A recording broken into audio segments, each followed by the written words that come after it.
विकास नगर के जीवनगढ़ स्थित bright angel senior secondary school परिसर में स्वास्थ्य जागरूकता कार्यक्रम का आयोजन किया गया, जिसमें स्कूल के निदेशक lieutenant colonel retired Kadir Hussain एवं प्रधानाचार्य राणा अलमास एवं छात्र छात्राओं ने इंटरमिटेंट फास्टिंग और संतुलित भोजन के बारे में पीटीएम में आए हुए अभिभावकों एवं स्थानीय लोगों को जानकारी दी। कार्यक्रम के दौरान ओजस लाइफ संस्थापक मिस्टर अतुल शाह द्वारा वर्चुअली रूप से कार्यक्रम में आए हुए अभिभावकों एवं छात्र छात्राओं को संबोधित कर इंटरमिटेंट फास्टिंग एवं संतुलित भोजन के बारे में जानकारी दी और लोगों के द्वारा पूछे गए सवालों का भी उत्तर दिया। कहा कि स्वास्थ्य के प्रति जागरूकता कई प्रकार की बीमारियों से बचाव का महत्वपूर्ण तरीका है, इसलिए हम सभी को अपने स्वास्थ्य के प्रति जागरूक रहना आवश्यक है। स्कूल के प्रधानाचार्य राणा अलमास ने कहा कि कोई भी व्यक्ति बीमार नहीं होना चाहता, लेकिन अपने स्वास्थ्य के प्रति बरती गई लापरवाही उन्हें गंभीर रूप से बीमार कर देती है। स्वस्थ व्यक्ति से ही स्वस्थ समाज संभव है। स्वस्थ समाज ही एक समृद्ध राष्ट्र का निर्माण कर सकता है, इसलिए लोगों का स्वस्थ रहना जरूरी है। ये तभी संभव है जब हम अपने स्वास्थ्य के प्रति जागरूक रहेंगे। खासकर मधुमेह, रक्तचाप, हृदय एवं गुर्दे की बीमारी, टीबी आदि ऐसी बीमारियां हैं जो अपने स्वास्थ्य के प्रति लापरवाही से हो जाती है। इसलिए लोग स्वास्थ्य के प्रति लापरवाही ना बरतें, अपने स्वास्थ्य की देखभाल के लिए समय अवश्य निकालें। आइए ले चलते हैं आपको इस खबर की ओर। वाटर की कमी हो जाती है हमारी बॉडी को। वाटर की कमी होने पे हम लोग क्या करते हैं, कुछ दवाइयाँ खाना शुरू करते हैं। तो हमें दवाइयाँ नहीं खानी चाहिए, हमें प्रीफर करना चाहिए ज़्यादा से ज़्यादा raw food, salad, destructions of healthy bacteria. जो हमारी बॉडी में हेल्दी बैक्टीरिया होना चाहिए, जो फूड में प्रेजेंट है रॉ फूड, वो कुक फूड में प्रेजेंट नहीं है। तो आपको ज़्यादा से ज़्यादा कुक फूड खाना चाहिए। Increases risk of obesity. Cook food जब हम कुक करते हैं फूड को, तो उसमें क्या प्रेजेंट होता है, उसमें फैट, शुगर, कैलोरीज बहुत ही ज़्यादा मात्रा में प्रेजेंट होती है। इसकी वजह से हमारी बॉडी में बहुत ज़्यादा डिजीज़ आ जाती है बहुत जल्दी। तो हमें क्या करना चाहिए, हमें कुक फूड को ज़्यादा प्रीफर करना है। कुक फूड को ज़्यादा नहीं खाना चाहिए और रॉ फूड को ज़्यादा खाना चाहिए। ट्रांसफर हम क्या करते हैं, हम डीप फ्राई मोमोज खाते हैं, छोले भटूरों को ही देख लीजिए, भटूरे खाते हैं। उनमें क्या होता है, उनमें बहुत ज़्यादा फैट होता है, जिससे हमारी बॉडी बहुत ज़्यादा ख़राब हो जाती है। अंदर ही अंदर हमारी बॉडी में, हमें तो नहीं पता कि अंदर क्या चल रहा है हमारी बॉडी में, अंदर ही अंदर हमारी बॉडी के एनर्जी है वो डिक्रीज़ होती रहती है। हमारे अंदर बहुत ज़्यादा बीमारियाँ आ जाती है, हमें शुगर हो जाता है, हमें कैंसर हो जाता है। क्यों होता है, क्योंकि हम खान पान में ज़्यादा ध्यान नहीं देते, हम लोग रॉ फूड खाते ही नहीं। इसी वजह से हमें क्या करना है, हमें रॉ फूड ज़्यादा खाना है और कुक फूड को अवॉइड करना है जितना हो सकता है। आप लोगों का जो नेचर लिविंग है, लाइफ स्टाइल्स है, ये लाइफ स्टाइल को बदलें। जैसे हम हर रोज़ ब्रेकफास्ट, लंच, डिनर ये तीनों खा रहे हैं, लेकिन खाने की ज़रूरत नहीं है।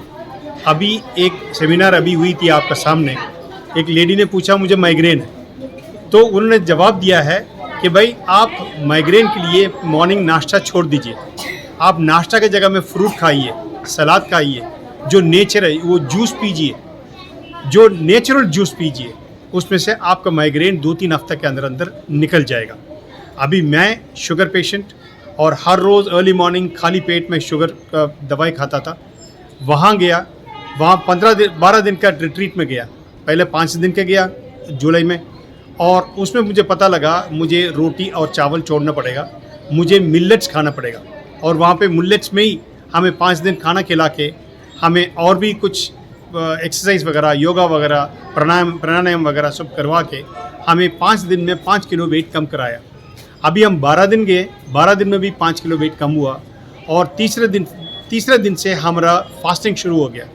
हम 7 दिन का फास्टिंग कर रहे थे, जिसमें 3 डेज़ फास्टिंग, एयर फास्टिंग, यानी कि खाना पीना पानी तक कुछ नहीं है। 3 दिन तक ऐसे रहे।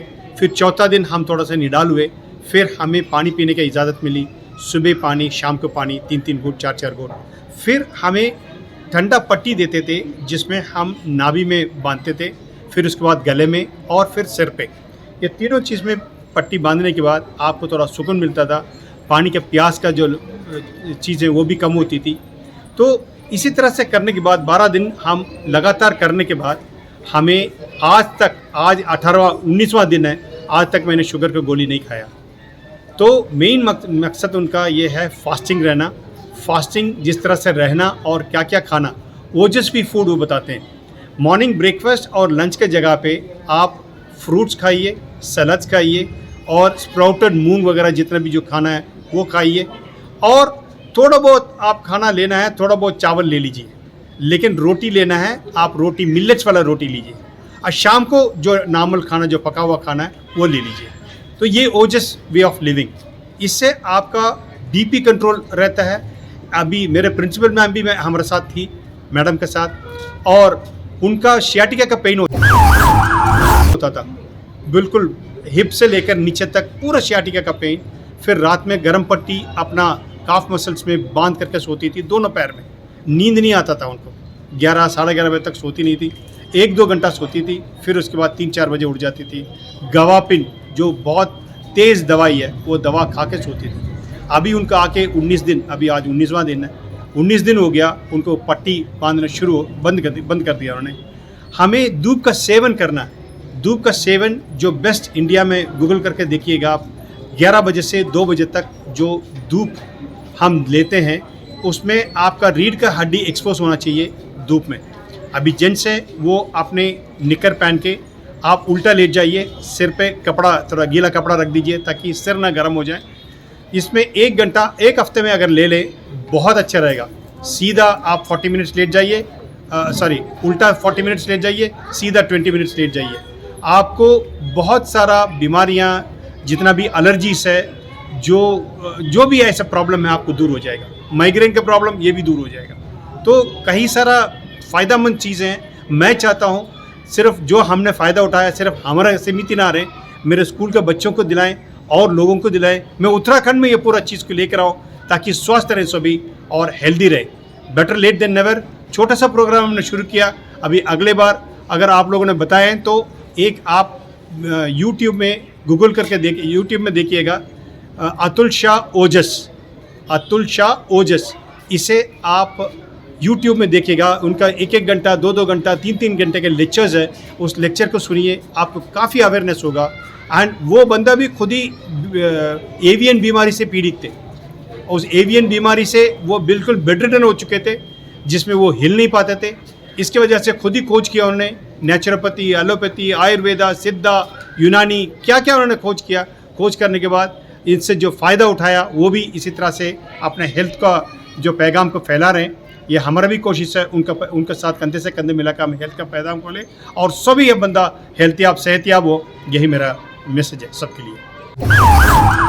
मेरी बेटी यहाँ ब्राइट एंजल स्कूल में पढ़ी है और यहाँ पढ़ते पढ़ते उसके वाइब्रेशन होता था उसके पूरी बॉडी के अंदर, और इतना ज़्यादा हो गया था कि बहुत अच्छे अच्छे डॉक्टरों को एम्स वगैरह में और चंडीगढ़ बड़े बड़े अच्छे अच्छे डॉक्टरों को हमने दिखाया। तो अक्सर डॉक्टरों का कहना यह था कि ये ऐसा मर्ज़ है कि ये ठीक होने वाला नहीं है। पूरी बॉडी के अंदर उसको वाइब्रेशन होता था बहुत ज़्यादा। लेकिन अभी तकरीबन 20 दिन पहले हमारे मेजर साहब जो है बम्बई तशरीफ़ ले गए। वहाँ किसी डॉक्टर से इन्होंने रब्ता कराया और उन्होंने कुछ इलाज बताया, पत्ते वगैरह का जूस पीने के लिए बोला।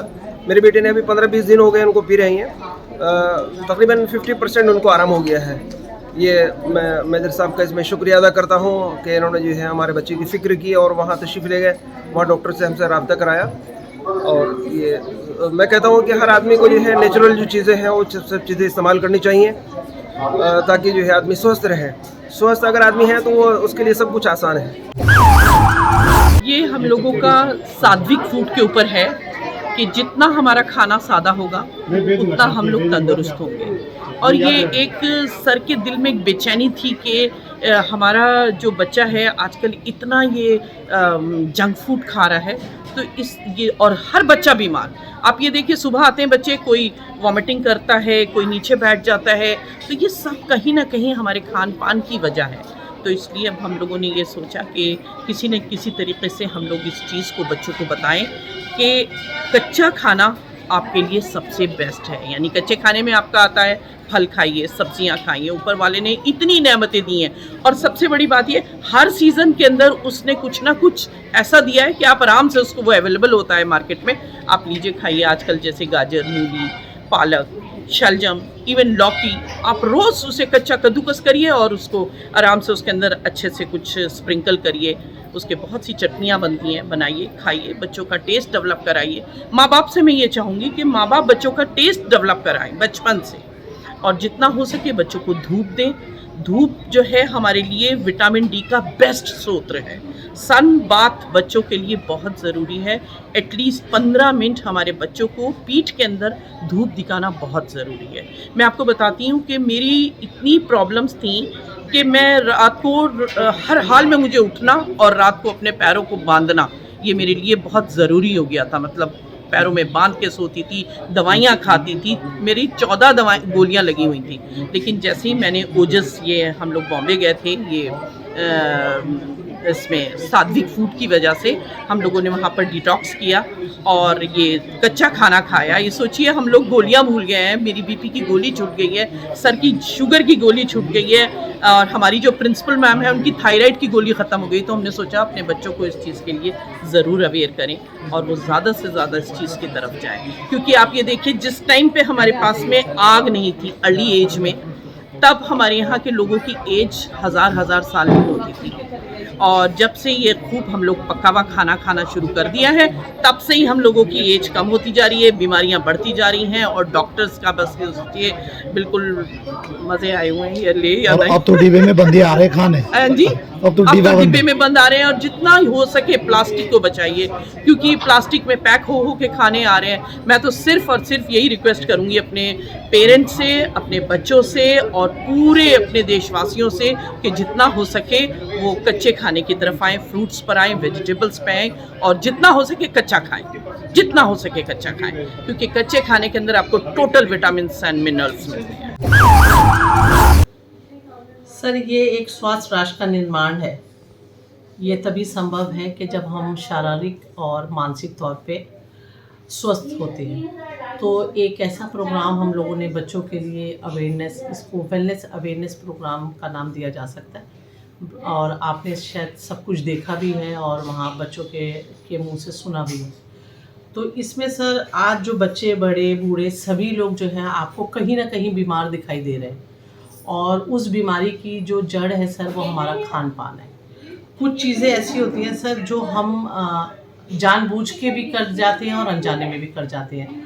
तो इस प्रोग्राम की जो शुरुआत आज 10 अक्टूबर को करी है, ये ब्राइट एंजल हमेशा इसको जो है स्वस्थ डे के लिए, यानी कि स्वस्थ दिवस के रूप में बनाएगा और आज से इसकी शुरुआत हो गई है। और सर, इसमें सबसे पहले जो हमने अवेयर किया है वो हमने रॉ फूड किया है कि हम अपने बच्चों से और अपने पेरेंट्स से एक बात मैं कहना चाहूँगी कि हम लोग जो है सर ये चाह रहे हैं कि सुबह के टाइम बच्चे अपना फलहार लें और दोपहर के टाइम जो है वो सलाद के ऊपर जाएं। यानी कि सलाद का मतलब ये कि आप कोई भी सब्ज़ी जो है वो कच्ची खाइए। क्योंकि अगर मैं पीछे मुड़ के देखूं सर, तो जो तपस्या करते थे और जंगलों में रहते थे, तो वो हमारे ऋषि मुनि जो है 100 साल, 150 साल, 200 साल जिंदा रहते थे। तो सब रॉ फूड खाते थे। तो उस रॉ फूड की जो एनर्जी होती थी सर, वो हमने हिस्ट्री में पढ़ी है। तो वो चीज़ अगर आज लागू हो जाती है हमारे बच्चों के पास, तो सर क्या पता आज हम अपने बच्चों की सेहत बचा सकें। तो ये मैसेज है ब्राइट एंजल फैमिली की तरफ से, ब्राइट एंजल स्कूल की तरफ से। तो इस प्रोग्राम को जो है हम आज से स्वस्थ दिवस के रूप में बनाएंगे और ये आने वाले टाइम पे हमेशा 10 अक्टूबर को ऐसे बनेगा। और अवेयरनेस प्रोग्राम ये रेगुलर होते रहेंगे स्कूल में, क्लासेस में भी और आपके पीटीएम में भी। क्योंकि मेरा पेरेंट्स पीटीएम में आता है, तो मैं चाहती हूँ कि कुछ जानकारियाँ उन्हें मिले और वो अपने एरिया, यानी कि जहाँ वो रहते हैं, अपने रिलेटिव्स, अपने पड़ोसी को भी इसके लिए जागरूक करें। ये ब्राइट एंजल का